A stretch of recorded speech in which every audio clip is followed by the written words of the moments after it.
Been a member of the Monterey Jazz Festival Board of Directors since 1982, but his roots go back to even prior to the beginning of the event. His uncle, Monterey County Herald and San Francisco Chronicle photographer Peter Brennig,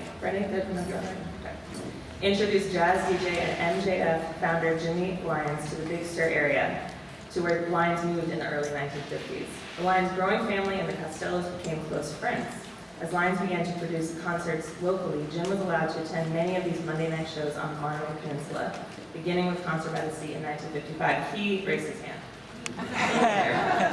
That concert was Jim's first real exposure to jazz and was the first of many live music events he has attended. All right.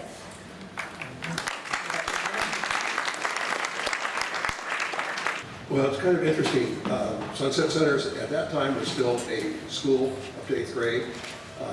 The auditorium is amazing today after millions and millions of dollars have gone into it, but then it was pretty spectacular. You wouldn't find another school auditorium like it. It had these huge beams, a slate roof. Imagine how a playground as it started losing pieces of slate later in life. It was not the best, but it was a real interesting venue.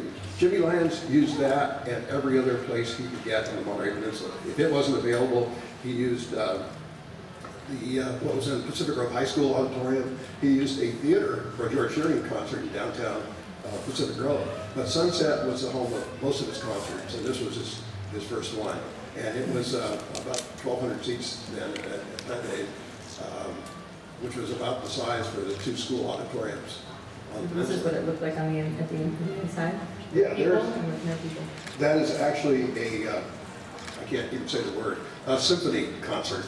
I didn't find any pictures of the audience in 1955 terms when these photographs were taken. Real fast films really weren't very common until 1958. They started out with some processing tricks. So it's all available light. So the symphony was lit up at that point, the hall was. So I couldn't find any jazz scenes. But that's the auditorium.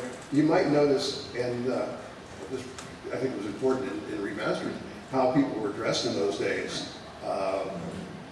Today you don't do that, but it was all furs, a lot of furs, and you know, everybody was dressed. Yeah, and it was quite an auditorium.